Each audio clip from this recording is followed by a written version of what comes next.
Aloha, and welcome back to another episode of the Ohana Packers Edition podcast. The podcast where we are rebranding, reshifting our newly rebranded, reshifted show. But Joe, thankfully, because Joe is finding ways to keep us fresh and avoid staleness and moldy thoughts. That is the mind work of a tired father of two at 8 p.m. in the night on a Sunday. But Joe, the Packers pulled one out of their collective asses today, and this was the typical Florida day game where it was like they look good, they seem to be ahead of the sticks the whole game, dominating, the stereotypical dominating everywhere but the scoreboard kind of game. It almost bit them in the ass thanks to stuff we'll go into in the episode, but so glad that they are coming out of this week with the victory, heading into a massive showdown with the Lions for the lead in the NFC North next week. But Joe, have you unclenched from today's game yet? Yeah, I kind of settled on it after doing the post-game show. It figures that's the way this game would go down after everybody was talking about how, we should just run right over the Jaguars. Oh, who needs to worry about the Jaguars? And we kind of said it, and then Carlos kind of had an article about it that, you can't really look past them because on paper they have some guys on that roster that can flip a game. But overall, yeah, we'll get into it in our breakdown of the segments, but overall, it wasn't good, but a win is a win, and you just got to move on to the next and hope some of the things that happened today aren't long term. As we said, we have relabeled our segments from good, bad, ugly to fresh, stale, moldy. Joe, fresh thoughts from today's game. What you got? Josh Jacobs. I mean, Josh Jacobs is really starting to be what we thought he was going to be when he signed. I know it looked like the first couple of weeks it wasn't going to. It didn't look like it was doing anything, but now he's putting up a ton of yards on a ton of carries, and he's looking good. He's talk about moves. How about that jump cut of his? That thing is sick. And they always talk about like one cut runners and that this guy's a jump cutter. He's got almost Devontae Adams style jump cut going on. And so yeah, I got to go with that one. Is definitely a fresh for me. Yep. To just jump on that, Bill Barnwell had an article this week that there were parts of it where I understand the point he was trying to get across about, the value in signing Josh Jacobs and all that kind of stuff. But the part I had issue with in the article was he was like comparing Jacobs' season to Saquon Barkley and Derrick Henry's season. And because he's not at their level of production and efficiency, Jacobs is a mismanagement of resources, basically, is what he came down to.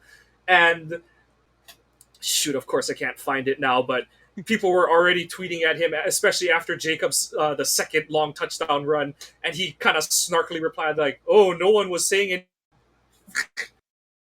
Another mishap by Mike Kawano. Uh-oh, is he done again? Christ. There he is. There he goes. Oh, gotta love it. Are you fixed now? All right. Yeah, let's find out. All right. Just to piggyback on what you were saying about Josh Jacobs, yeah, so I was referencing the Bill Barnwell article where relating Jacobs' production or lesser production, comparing it to... Okay, let's see how this goes. It's something with your net. Yeah, great. 1 week after you're having problems, I'm having problems tonight.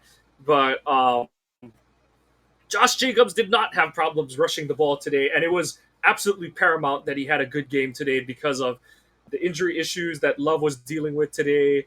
And Jacobs goes and gives you 5 yards a carry on for 127 yards and two massive touchdowns on the day. And it was just good to see him get back above 100. Like I know some people are concerned about how his efficiency is and all that kind of stuff, but realistically, he's just been such a solid performer. He's given the Packers, I think he's given them everything they've needed to get out of him.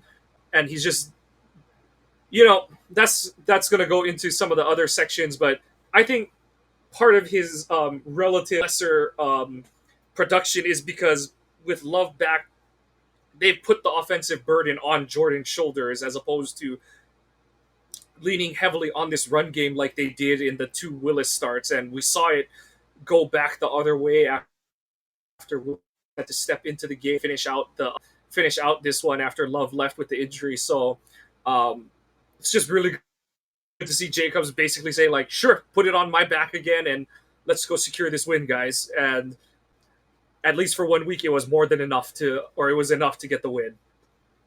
Sure. And like I said, he's really coming around. He's making moves. He's breaking tackles. He's being the guy that they hoped for when they signed him. So what do you got for your fresh? And my fresh is having I thought LaFleur, like I said, this will go into either of the latter two categories, but I thought LaFleur had some massive lulls in his play calling in this game. Was it just like last week after, Jacksonville had gone and tied it at 27 and having the gumption to call that play action to it was basically Reed running the leak that Musgrave scored the last touchdown against the or not the Ram that played for Reed. Oh boy, it's gonna be one of those nights happens. All right, my fresh moment of the game was the Willis throw. I know he had the touchdown pass to Tucker Kraft, which was a really nice play call and sequencing. But just LaFleur having the stones to call that big play action play. Reed runs the route that Musgrave scores his touchdown against the Cowboys in the playoff game last year on. And Willis delivers an absolutely perfect pass in that situation that Reed can run under and convert into a 51-yard catch and run. And, the offense really hadn't done much of anything to that point between turning the strip sack fumble that Edge forced, that Wyatt recovered into a touchdown, and to the point of that final drive. So it's, you don't like to see that kind of a lull, especially when you're up 2 possessions that late in a game.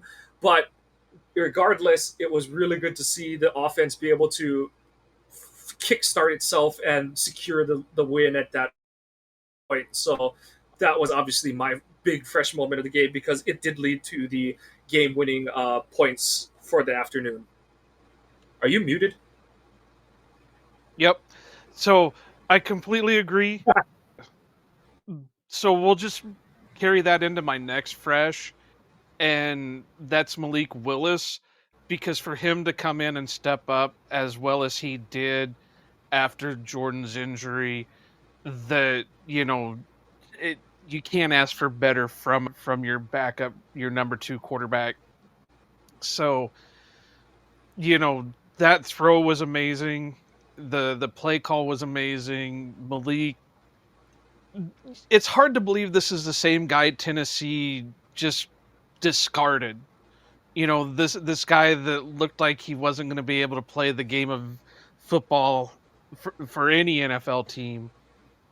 He might not have been able to be a backup on a UFL team the way he played the last couple of years. So for him to really step in and do what he's done for the Packers for a short amount of time, because remember, I know it's still not, it's more than the 3 weeks he had before, but he's still only a couple months into the system. And he just seems to Yep. get more and more comfortable as he gets into the system. And like I said on our post-game show, I'm not trying to create a QB controversy here. Jordan has the deal. Jordan is the future. There's nothing like that here going on. But with all the question marks we've always had with our backup quarterbacks, right now is a really great time for the Green Bay Packers because they have a legit backup that you're not worried about having to step in if something long term goes on with Jordan Love. Yeah, absolutely. And I joked about it when he came in on that first drive because at the time you didn't know if Love was done or if it was like a cramp, in the case where it's a cramp and it's like, oh, he just needs a moment to collect himself kind of thing and stuff. And I remember thinking to myself, like, on that first third down that Willis enters the game on, I was like, I wish he just took off and ran.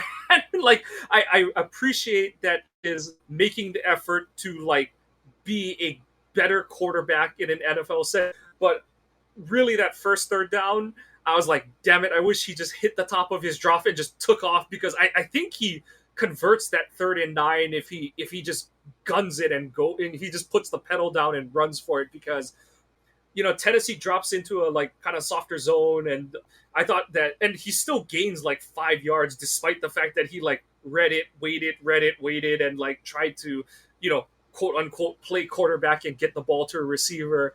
And you saw it on the later drive, the drive with Jacobs' second touchdown where Willis he hits the top of his drop and then he runs and he gains 20 yards on that one kind of broken play. And that's the kind of athleticism that he brings to the table. And Love's a decent athlete for a quarterback, but Willis is just on a different tier as a runner from him, and it really does stress the opposing defenses in a way that Love can't. And you saw that on the touchdown throw to Kraft. I know it's only a 4-yard touchdown or whatever the hell it was, but that play is all set up by the fact that if you're a defense reading that play, you're like, oh, they're running a zone read, and then after, if he keeps the ball, they're going to run a QB arc, it's called, which is where you have the tight end basically as your lead blocker as you run wide towards the boundary.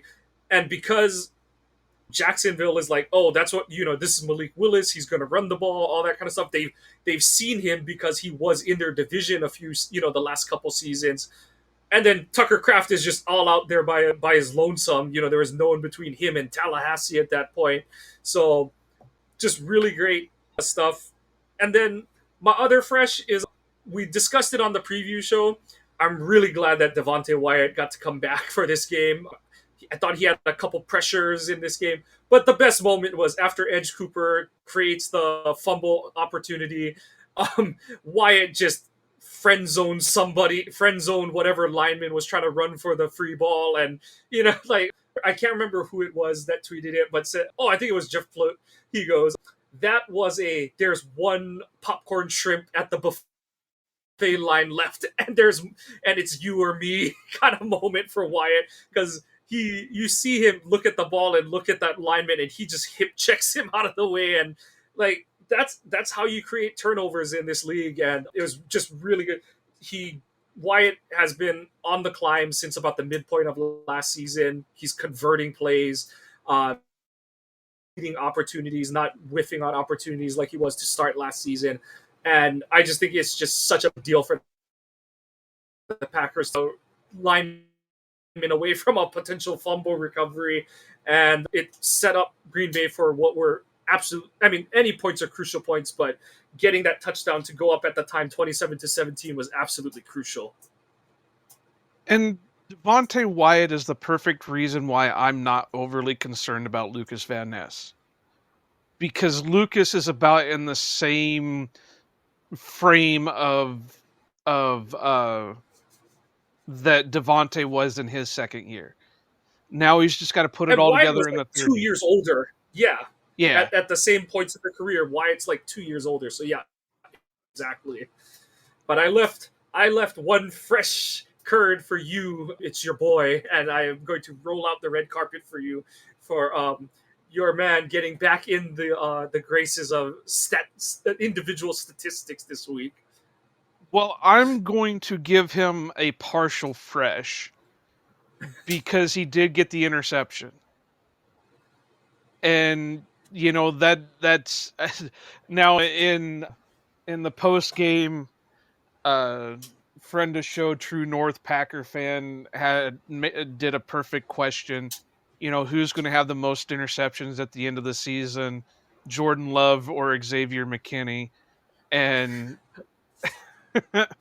so, it's a legit question right now, but yeah, he really didn't have to do anything because Trevor Lawrence just like threw it right to him.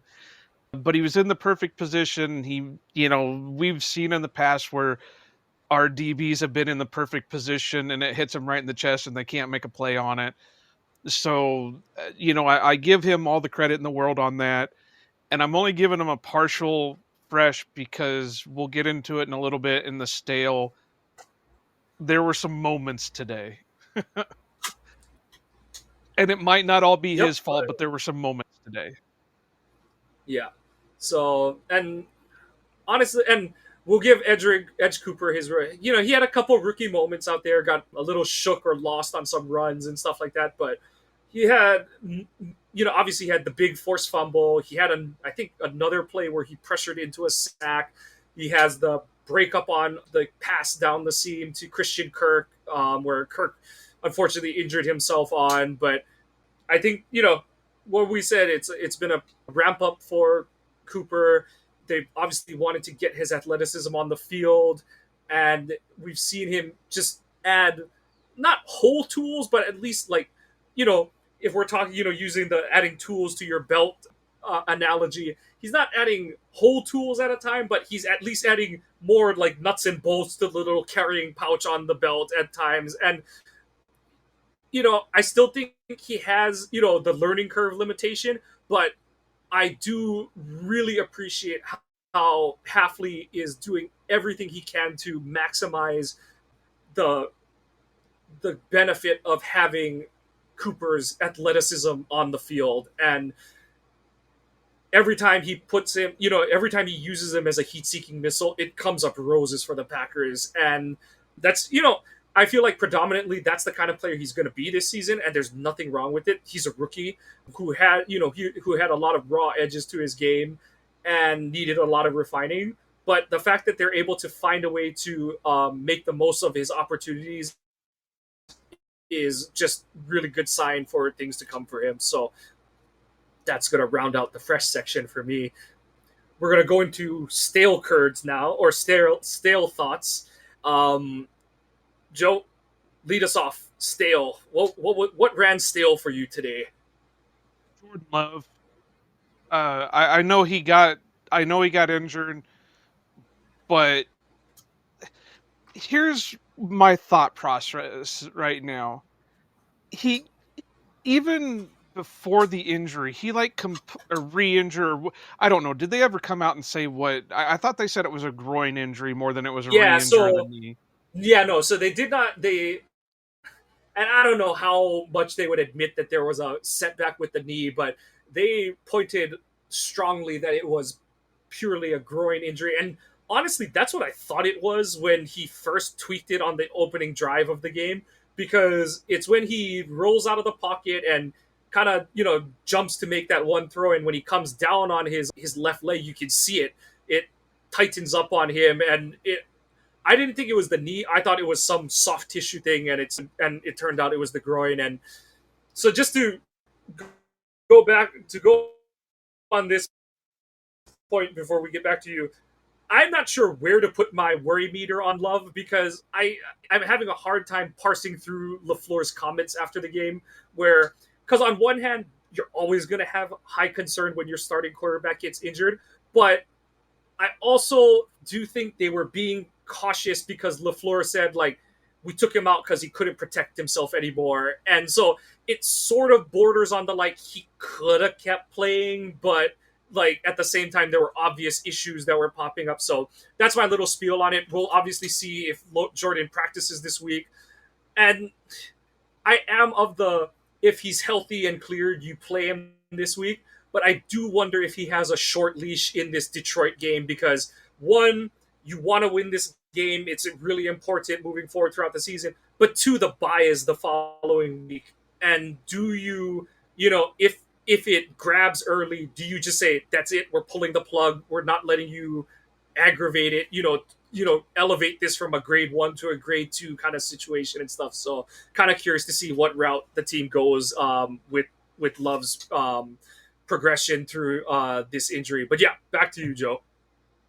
Well, just to kind of bounce off your thought process too, they wouldn't have kept him in pads if it was too Yeah, and serious. that's where also I stay on the like, okay, like it couldn't have been that bad because he would have at least been, at very least he wouldn't have had his helmet for as long as he did on the sideline. So, but so, I know he says this was the whole part of the STFU segment we had on the preview show where, oh, well, it's turnover, interceptions aren't, that bad. Yeah, they are because we just saw it in the game that it And it's it a red cost zone them. turnover. Yeah. And, it was a throw that shouldn't have been made because the coverage was too tight. I know he's trying to play it. This is where you get a little bit of what people love to term hero ball. And he didn't need to have hero ball in that moment. He just needed to be smarter with the ball. Now, like I said, Jordan's the future. Jordan's got the contract. Jordan's got the belief system of the coaches and the fans and everything else. I'm not trying to say punt him. I'm just trying to say that he needs to clean up these mistakes. I know he was Yep. adamant that, I'm not going to change my play style. Do you really want to be the guy like Jameis Williams where you throw 30 touchdowns and 30 interceptions?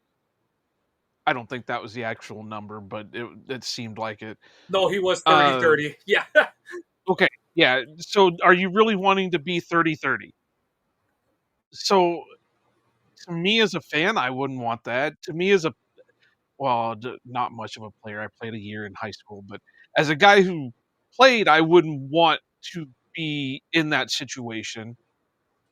So, I just he's got to be a little bit more precise precise with his throws. Now, I'm not saying that he needs to go full on Rodgers and don't throw it and just keep holding the ball, but I am saying you have to play a little bit in between the Favre and the Rodgers. You've got to be a little bit more protective of the ball. Without watching that play and breaking it down, and I know you'll probably do a little bit of a breakdown on it at some point. I'm sure there was either somebody else open or he could have at least thrown it away because that throw was Yeah, just my take on that play is go for it. no. Go ahead, I'm finished. Oh no. So yeah, my only thing with that throw is I looked back at it. I don't think he was late, and that's the only thing that I would have been like because if you make out route throws in time, they're pretty safe. We've heard Roger say it all the time. And my big thing with that one is because of the injury, he can't step into it, and he wasn't throwing a good ball today. He just couldn't throw a good spiral today. And this is where, so like, from because Dobbs is open. I know that the DB undercuts it for the interception, but the reason he's able to do that is because it's not a spiral and Love can't drive that ball to the outside. And so on the read side, on like the read and like decision making, he's open.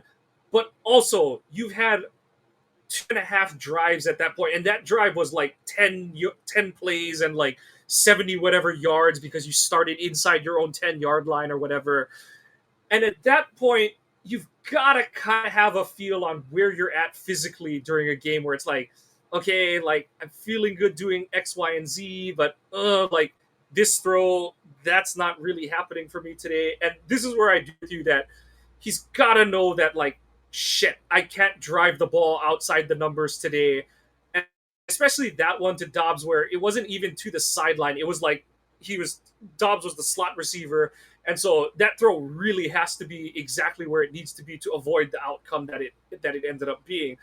And you saw it on when he tried to throw that back shoulder fade to Watson at the end of the first half, where if he can throw a tighter spiral, it's probably completion to Watson. It might not be a touchdown, but he's at least got the first down and out like inside the 5 yard line. But because his ball was fluttering on him on all his throws to his left all day, it's like it's one of those where by that point, like I said, because you've had you got the injury on the last play of the first drive, you had a 3 and out, and then you've had 10 plays to that point on that current drive. You've got to understand where you're feeling physically to like you said, maybe you just eat you just dirt it on that one or whatever kind of thing. But that's where it's like on a normal day, it's a fine decision because that throw is either to Dobbs or it's so wide that no one catches it. But because the circumstances suggested otherwise, it becomes a bad decision because of it. And that's like the nuance that's it's so hard to parse. But yeah, like you said, it's a hero ball moment, and you gotta bring out of the game. And because a lot of people say like, well, they picked off Lawrence 2 plays later and blah blah blah. But it's like, but if you who's to say that you don't still pick Lawrence off if you score a field goal or a touchdown there? You know what I mean? Like you can't play the like, oh, they got the ball back, so why it doesn't matter. That's the wrong that's the wrong to me, that's the wrong conclusion to make in that, I don't like to link those different outcomes together to say like it worked out in the end because you got the interception. You had a scoring opportunity and you threw it away. You literally threw it away. I happened to get lucky that the Jacksonville threw it away back to you. But yeah, you've Well, got and what to. was it we talked about in the preview? Jacksonville is like bottom in the league when it comes to turnovers. And you gave them a free turnover. You gave it Yep. to them. So it can't happen. It really can't. So yeah, he's lucky Yeah. he's not in my moldy section. He's in just the stale part for right now. It's because it was like I said, it's a he's healthy or careful. You've got to have even more kid gloves in that situation. My still is just going to be like I said, it's LaFleur. Okay, and so the one that I liken this to is the Rogers money season opener in 2018, where it's like, okay, it's great that you adjusted your game plan after Rogers, fucked up his knee and got hurt, and you're like, oh, we're going. And I remember Collinsworth was kind of like sarcastically saying, "This is the quick passing game we expected coming into this one," and it took Love getting hurt for LaFleur to like really do some more like run associated looks out of his passing game. I know that Love was tweaked or banged up in this game, but I felt like there were too many moments again in this game where LaFleur was like, just I don't know what he was trying to prove at different points of this game. Play and why are you doing this here and then just again, just like last week, you're having success running inside. Stop forcing these outside toss runs. Just keep ramming yourself against this defense. They can't handle your O line. They can't handle Jacobs. Don't give them the easy out where they get to use their athleticism to chase you down going horizontally across the field. Run it at them, force them to play physical with you, and may the better man win. So, like I said, I don't know. And, going into the divisional game next week, that's also where you kind of like, because what happened in the 2 games last year, the first game, LaFleur gets stuck because, Watson comes back, Jones comes back, and they're like, oh, we want to establish the deep passing game and do all this stuff and be flashy. And Detroit just shoved it back in Green Bay's face and stuffed them in a locker for the whole first half of that game. Whereas the second, the Thanksgiving game, it's like, oh, LaFleur like just took the Lions defense out behind the woodshed and beat the shit out of them. And I know that Love is dinged up, and or you're gonna start Willis next week. But even more so, you've got to tighten the screws on this game plan coming into this game. It's not a make or break game. You can't say that about a game, that's not down the stretch and stuff. But when you have a chance to take the division lead and really set the terms, is because this division game is on your home field, and Love has, he's only won the Chicago game last year. You want to win your home division games against the better division opponents. Didn't do it against the Minnesota again this season. You got to come out and have a strong offensive showing this week. I took a lot of heat because I put this really throw my hands up in the air pessimistic thought on where this game was going heading into halftime. But okay, you can try and sweep as many of these issues under the rug as you want, but this is 2 weeks in a row where you quote unquote dominate the game except on the scoreboard. Part of that is on your play caller not maximizing opportunities in the key moments of the game. It's justifiable against Houston because that is a good team, especially on defense. This week against Jacksonville, against, like you said, a team that doesn't force turnovers, isn't good at stopping the run, isn't good at stopping the pass. They do have some sacks, but they're not even really good at pressuring the quarterback. It's you let them dictate the terms of engagement too often in this game. And it's that kind of stuff where it's and people are but Love is hobbled. Okay, if that's the case, then get him out and put Willis in there sooner. The excuses that were being made as why certain things weren't working. I'm sorry, if this team is supposed to be a Super Bowl contender, you can't be having these kind of mental lapses. The penalties really reared their head in the first half of this game. Those kind of red flags. That's why I was not having what this team was putting out there. Like I said, their if the ref doesn't throw that flag on what was a clear DPI on Dobbs to set up the Jacobs 1-yard touchdown run, they're down 9-10 at the half against a bad Jacksonville team. And they were lucky to be up 13-10 at halftime. So, and I think it was Schneidman, he tweeted, he goes, this is the worst red zone defense in the league, and you're 1 out of 4 against them in the first half. And I'm sorry, that's just inexcusable. And you gotta clean that up. And someone did say the only team that's playing better is Detroit. I'm and who do you play next week? So you gotta start fucking tightening the screws if you want to, and that's why even that response, I was that's your comeback? What are we doing here? Right. And, that kind of goes into my next stale, and that's the penalties. What are we doing where even Zach Tom was getting nailed with a penalty, and he's usually one of your better, offensive linemen when it comes to penalties and that. So surprisingly, I don't remember if there wasn't a ton of defensive penalties though, were there? Did I lose Mike again? But anyway, No, I it was don't. mainly the. Are you back? Can you hear me? Okay. Yeah. So And it's Green Bay ends up with one penalty, or 3 penalties, sorry, in the game. One of them, the first one, I thought was bullshit. I thought the penalty on Sean Ryan was a really weak call, and weak call, and especially when you get later in the game, one of the most egregious ones they missed to me was on Edge Cooper's sack force fumble. Is the left tackle just full on bear hugs Rashawn? It's the most obvious hold, and they don't even call it. They called it illegal shift on the Jaguars that obviously got declined. But I'm you called Ryan for a hold that really shouldn't be called, and then you basically don't call holding the rest of the game. I was and then I know that it wasn't accepted because Green Bay, the pass was incomplete on the third down after.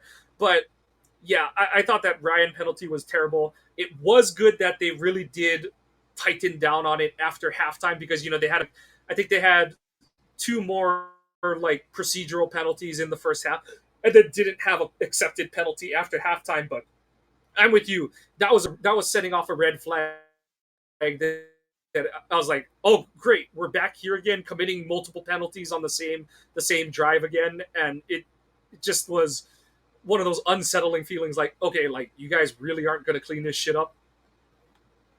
Right. So, that's got to be. I don't know what the issue there is with that. I I want to say, and I said this last year, and I hope the guy never hears it because he'd probably kill me. But maybe Stinovich needs to get back into the offensive line room because the discipline doesn't seem to be there anymore. And we were kind of seeing it a lot last year too. So I don't know if Stinovich isn't spending time with the offensive lineman like he should, spending enough time with it, but something's going on, and Butkus sure isn't doing too much with it. But I've got one more stale, and it's kind of a funny stale. So we'll call it a funny stale. Whoever is Yeah. running the mics for the they were on Fox today because we caught this Yeah. Jim. So everybody caught that Jim. The friggin' announcers caught it. Everybody caught it. So this stale is that they need to work on their hot mics. Did anybody ever figure out who said it? Because it didn't look like it was I LaFleur. I thought it sounded potentially like Bisaccia, but I'm not sure. Also, I don't know who Jim is. So, yeah, like that was the other part. I was like, who is Jim? Like, it's but you like, because I was like, obviously it's because they didn't have they were missing someone, because you see Tucker immediately turns around and is like this to the sideline, like someone's not out here kind of thing. And yeah, it, like you said, it definitely wasn't LaFleur, because you can see LaFleur, like in as that hot mic is going off, you can see LaFleur, and if he's saying anything, you can tell, because we've seen LaFleur yell, and he's definitely not yelling at that point. So yeah, it was one of those where in the timeout I had to rewind my YouTube TV feed, because I was like, who did that? And it's gotta be that. Yeah, Bisaccia was standing next to him. That's the thing, is we don't have a Jim or a James on the coaching staff. The I honestly closest thought it had something to do with the broadcast team.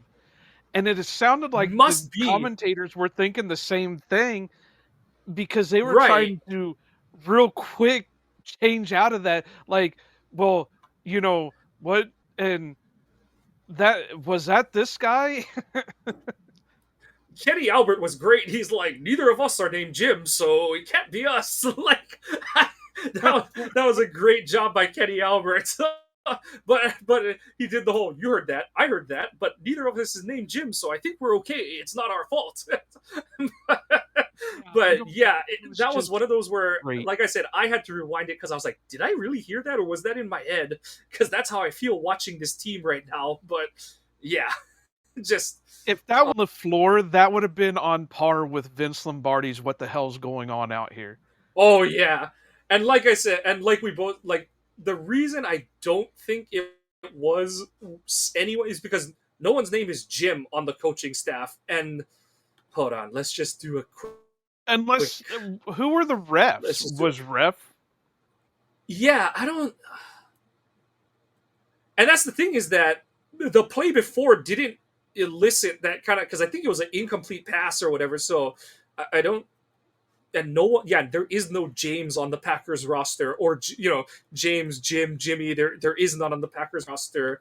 Uh, 8.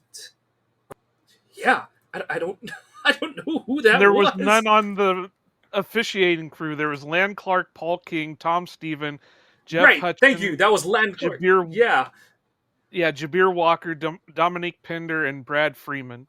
So it was So none yeah, of unless them. Jabir Walker goes by Jim, I can't see any of those being a Jim. Yeah. Unless we're not hearing it right. Let's see. Here, I'll try to play it again. Can I bump up the volume on this? Yeah, let's bump up the volume on this. But all around good defense. Looking out of your mind. Was he yelling at you or was he yelling at him, Kenny? I don't think. See, I don't hear Jim to it. Oh, I did the first time, but yeah, when you All around good defense.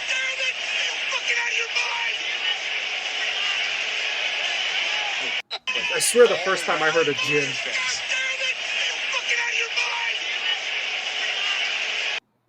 I can't tell what they're saying at first. It's something. Are you out of your or God damn it? Yeah, All around. we could spend way We're too gonna have much to time like listening to Zapruder this. film this shit. But And for you, and then those of you again, not old at enough certain and not in points, the know, the Zapruder film is the film of JFK getting assassinated. So we're gonna have to break that down and see if we can figure where's John Boy when we need him. yeah, that is who we need. But yeah, even John Boy, I don't know if he can do it because he's good at lip sync. That's the thing is he's really good at lip reading. So, but who knows? Maybe he could. And then my last still one is Javon Bullard had his welcome to the NFL moment today, and like Jonathan Vilma like talked him down like he's the worst player in the NFL and stuff.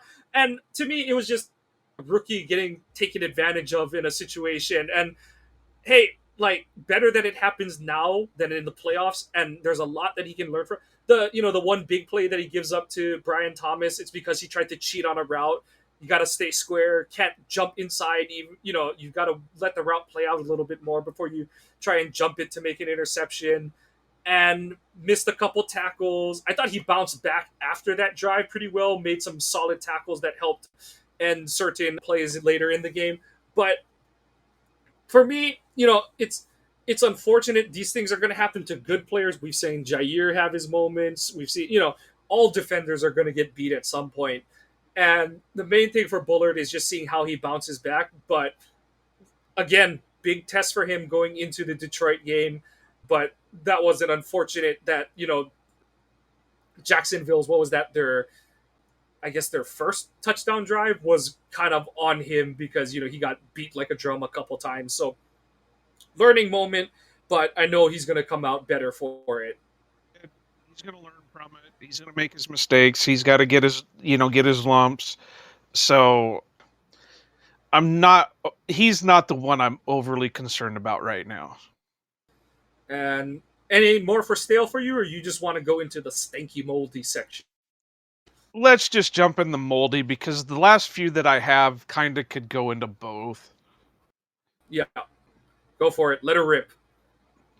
So the defense as a whole, I mean, I don't know if it was play calling, and you might know it a little bit more. Like I was saying in my post game, you're my analyst more than I am, but I don't know why it was like they went back to Barry's defense with the off-man coverage and a lot of zone, it looked like. I mean, they did get some man-to-man, and, Eric Stokes played well before he got injured. And, Jair was shutting down his guy. But other than that, I mean, they let friggin' Trevor Lawrence go for 308 yards with 2 touchdowns, and they only sacked him once for the game. So, I don't, like I said, I don't know what was going on. I don't know if it's play calling. I don't know if the player's out of position. This whole defense was just a moldy mess today. Yeah, so this is one of those, I don't know what's the catalyst for what kind of thing. So, okay, here's my thing on it. If you don't account for the fact that Brian Thomas and Christian Kirk left this game with injuries, I understand playing a little looser in the secondary because of the Evan Williams injury, which happened before those two receivers go out. But after Kirk and Thomas go out with injury, there is no reason for you to not just muck it up with these backup wide receivers and basically say, we're going to physically beat the shit out of you, and if you happen to beat us over the top, so be it. And I just did not like the strategy of let's just hang back, let's keep it in front of us, because I thought early the reason that they weren't getting home for sacks is because Jacksonville was just trying to get the ball out fast and not have to pass protect. And that's why pressure wasn't getting home. And then later in the game, pressure wasn't getting home because you saw it. Lawrence was just backing up, and then someone would break wide open because the coverage was too loose. And like I said, I would understand it if only Williams left the game, because this gets into that whole thing. Kitan Oladapo is somewhere between not ready and not active for the game. Whether those go hand in hand or it's a numbers game, whatever. And after Williams gets hurt, that means you're down to McKinney and Bullard and a guy you don't want on the field on defense in Zane Anderson. And that really hampers the stuff that has been working for the defense the last few weeks, which is Williams back deep with McKinney, or, the two of them playing, disguise coverage games. Bullard playing the slot, being the primary slot defender, and then you have Ja on one side, and then you're rotating Stokes, Nixon, and Valentine depending on matchup. Because of the injury to Williams, you have to put Bullard at safety. Nixon has to play inside. And like you said, I thought Stokes and then Valentine were okay on the perimeter after the fact. But once Thomas got hurt on his touchdown catch, and then Kirk got injured on the play that Cooper breaks up down the seam, once those two guys go out, there is no reason that you should be afraid of any of the remaining wide receivers on this team. And really, that last touchdown you gave it up to the one guy who you could hurt you, which is Ingram. And I know that they're quote unquote in triple coverage, but really the only guy in position to make a play on that ball was Nixon. And he's just, it's not his fault. He's just too short for, Ingram's not the tallest tight end, but he's still 6'3" and can jump, kind of thing. And Nixon's just not the guy, Nixon's like 5'11" or whatever, and that is a height mismatch. And so I agree with you. Hafley's done so good so far this season, but I think he overcompensated the wrong way because of the Williams injury situation and the domino effect that had on the rest of the secondary after that. It was disappointing and unfortunate to see, but also, like I said, up to the point where Thomas gets hurt and then Kirk gets hurt, I can't blame him too much for being cautious, because it's like, well, I don't want 39 playing defense, so I've got to make concessions elsewhere. But like I said, once those other two guys get hurt, you've got to change it up and be more aggressive out there. You know what would have fixed that? Had they cut him and kept a certain other guy that they had on the team that could have at least put up a better fight than him on defense. Yeah. So, yep.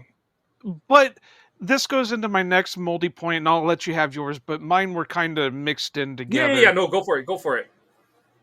The injuries. The touchdown that you're talking about with Ingram, Jaw Money's hurt.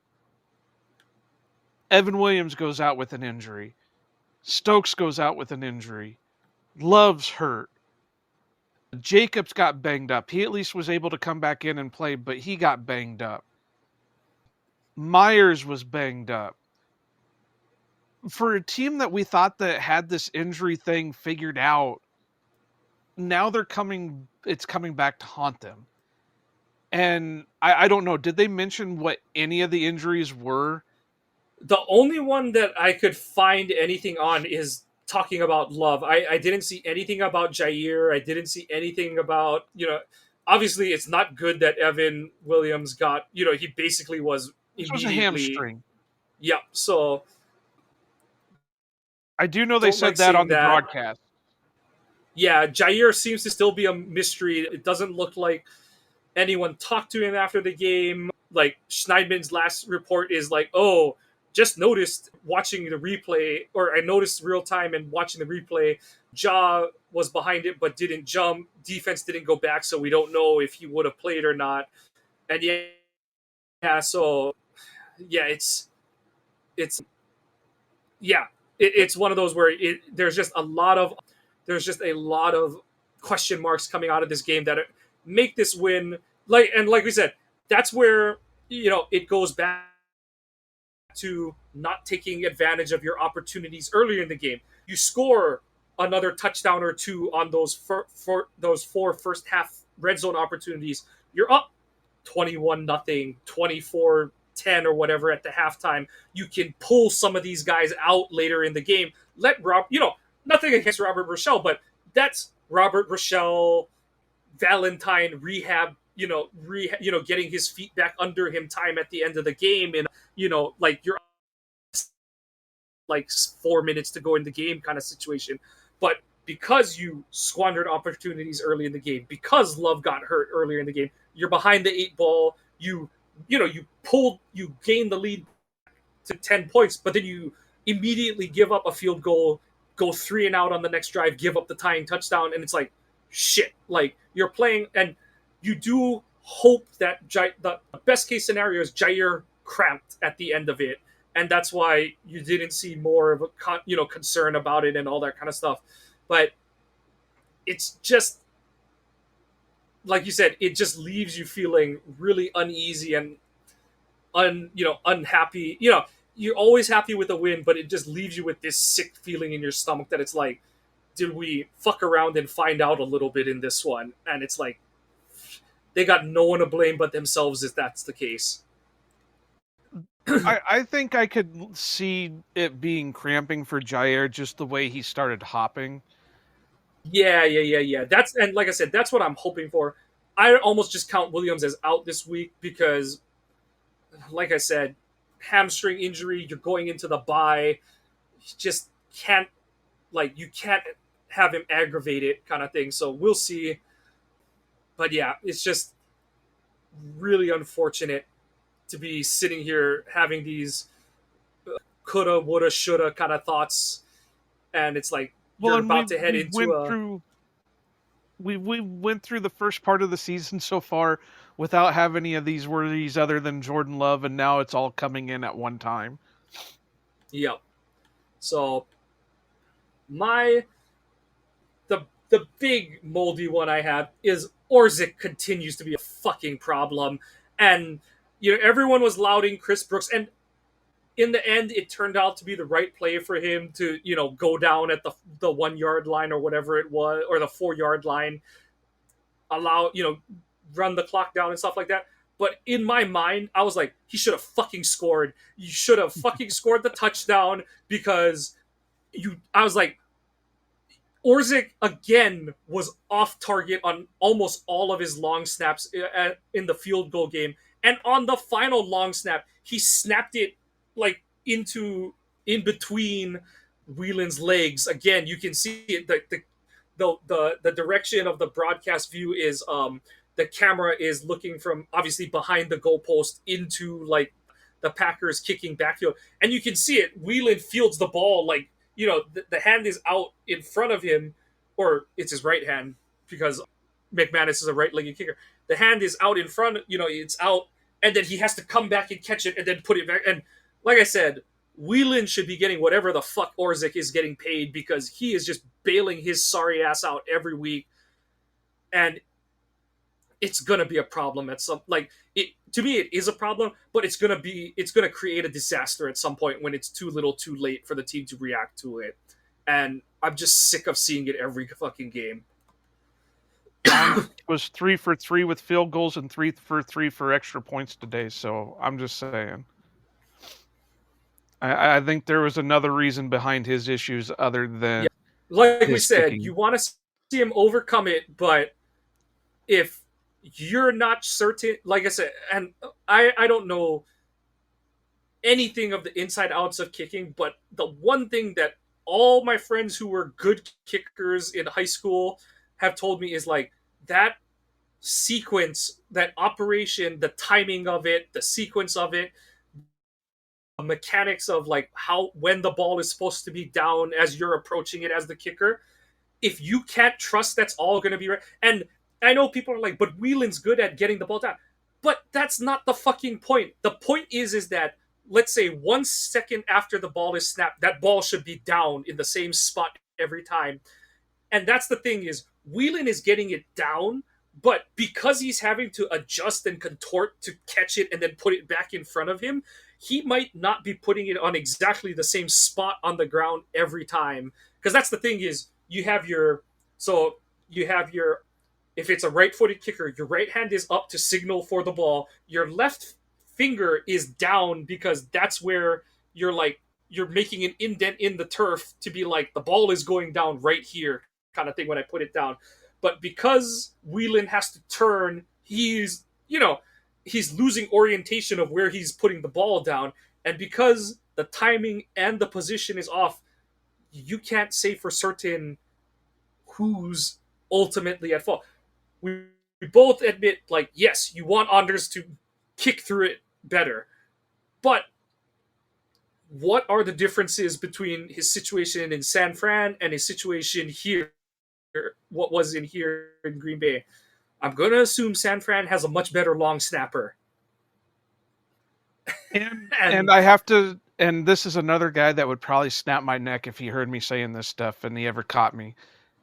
You also have to wonder about Bisaccia's eyes, because we get the comments that, well, he makes 100 or 200 perfect snaps in practice every week, so, I know we can trust him during the game. Hello? Yeah. Are you not seeing this? Did you not see Whelan have to field a fucking snap above his head against the rat? Like, that's the whole thing. Like, yes, practice matters. There's always a certain level of extrapolation that you can make, correlation between how you practice versus how you perform. But fuck it, I don't give a shit if the guy is perfect in practice if he's fucking it up every game. Spotlights are too big in the moment. They're too big in the moment. I want the guy who performs on game day. And I can give isn't two that shits what less. Isn't that what they were saying about Narveson? Narveson was doing a great job in practice, but he couldn't do it in the game, and that's why they cut ties with him. Hello? Anybody home? I went so far as to say Orzik is so inconsistent, he makes Hunter Bradley look consistent. No shit. And we all piled on how bad Bradley was, and yet they're basically the same player, but Orzik gets held high as some kind of solid vet and stuff, and it's just like you said, there's one consistent factor, and I'm not blaming the Irishman on this one. He's the one saving utter disaster from happening. It's the other guy snapping the ball off that it's like, where is this thing going? The fact that we haven't had what happened to the Chargers today in their game where, J.K. Scott lined up on the left and the snapper snapped it right kind of thing. Like, the fact that hasn't happened yet to the Packers is honestly beyond me at this point. It's come close. Whelan has been protecting it. How many times have we seen the ball should be here and Whelan has to field it up over his right shoulder? Yep. It's a good fucking thing that Whelan is 6'4". Yeah, no kidding. But yeah, there's not much more I can pile on with that because it's getting ridiculous. And like I said, to the point that I didn't want them. It was to the point I didn't want them kicking a field goal at the end of the game. I was just like, why are you? It's not McManus. It's not Whelan. It's the fucking It's the initiating point of the play that I can't trust. And I always hate playing for field goals at the end. Yeah. Right. And am I crazy? Am I making this up in my mind or something? But maybe it was on the other field goal, but I want to swear on that last field goal, the three of them were having to sit there and talk about where ball placement needed to be. I think so. I don't know if it was that one or when they tried to ice McManus at a different point kind of thing. But yeah, you're right. There was one where it did look like the three of them were talking about it. And I'm just like... Well, if you've got to sit there and talk about it mid-game, before the kick, on where the ball needs to be placed, there's an issue. No argument. And I'm sorry, I may be a idiot with a microphone sitting on a couch doing a podcast, but if I can see it, why can't the coaches see it? You'd like to think that the guys who are getting paid millions of dollars should be able to see it, but that's enough for tonight. at the end of the day, the Packers are 6-2 and have an opportunity to play for the division lead next week. Huge game. We will have our game preview coming for you on Thursday. Until then, please check out our website, ohanapackers.org, blog posts, streams of the episodes, and our shop. Check out our merch. Continuing our 2 drives, military awareness and cancer awareness. Please support those two charity drives that we've got going right now. And also, Joe is just continuing to put out good new designs on merch. A lot of fun stuff on there, so check it out when you have the chance. Follow us on our social medias at Ohana_Packers on Twitter, at Ohana Packers Edition on Instagram, and then just Ohana Packers Edition on Facebook.